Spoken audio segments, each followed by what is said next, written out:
आखिर ये चीन हमारे अरुणाचल प्रदेश पर कब्जा क्यों करना चाहता है? ऐसी क्या वजह है कि चीन हमेशा अरुणाचल प्रदेश पर ही नजरें गड़ाए रखता है?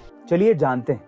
दरअसल रशिया में बॉयकॉल नाम से दुनिया की सबसे बड़ी मीठे पानी की एक झील मौजूद है, जिसकी वजह से रशिया को दुनिया का सबसे बड़ा फ्रेश वाटर रिजर्वोयर कहा जाता है। यानी कि दुनिया में सबसे ज्यादा पीने का पानी रशिया के पास है। वहीं चीन के पास दुनिया का सबसे कम पीने का पानी है, यानी कि फ्रेश वाटर। अब कारण क्या है? चीन में तो ब्रह्मपुत्र नदी भी है। दरअसल पुराने जमाने में दुनिया को लगता था कि चीन ब्रह्मपुत्र नदी को निगल लेगा, क्योंकि चीन के पास ब्रह्मपुत्र नदी का 2/3 हिस्सा था।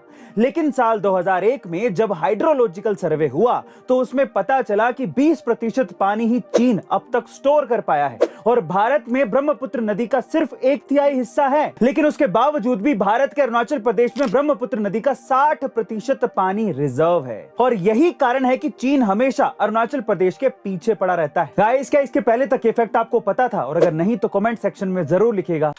क्या शिवलिंग का मतलब किसी जननांग से है, या फिर इसका मतलब कोई और है? देखिए, हिंदी भाषा में एक शब्द के 2 या 2 से ज्यादा मतलब निकलते हैं। जैसे कि सूत्र शब्द का मतलब धागा भी होता है और गणित का फॉर्मूला भी होता है।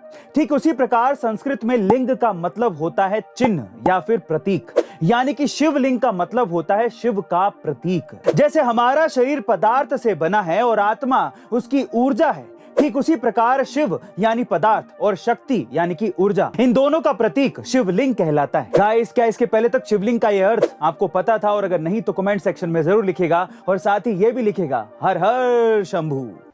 कहते हैं कि एक बच्चा सिर्फ अपनी माँ के पास ही सबसे ज्यादा सुरक्षित महसूस करता है, पर क्या हो अगर वो माँ ही उसका सौदा कर दे, और वो भी सिर्फ एक आईफोन के लिए? जी हाँ गाइस, विश्वास करना मुश्किल है लेकिन ये सच है। पश्चिम बंगाल की एक महिला ने माँ के नाम पर कालिक पोतने का काम किया है। बंगाल के पानीहटी में रहने वाले गरीब कपल ने अपने आईफोन की ख्वाहिश को पूरी करने के लिए खुद के ही 8 महीने के बच्चे का सौदा कर लिया। अब आपको ये लग रहा होगा कि खाना खाने के लिए पैसे नहीं है और आईफोन वो किस लिए? तो भैया, ये बेशरम माँ बाप उस आईफोन से रील बनाने वाले थे। ये तो उन दोनों के पड़ोसियों ने देख लिया कि जिसके घर में खाने के लिए पैसे नहीं हैं, उसके पास आईफोन कहां से आ गया, और कुछ दिनों से उनका छोटा बेटा भी दिख नहीं रहा था। अब पड़ोसियों के पूछने पर जब उन दोनों ने साफ साफ जवाब नहीं दिया, उसके बाद लोगों ने पुलिस को इस बारे में बताया, तब जाके मामला सामने आया। गाइस, मुझे तो यकीन ही नहीं हो रहा कि एक माँ मोबाइल के लिए अपने जिगर के टुकड़े का सौदा कर सकती है। आपका इसके बारे में क्या ख्याल है? कमेंट सेक्शन में जरूर लिखिएगा। मिलते अगली वीडियो में।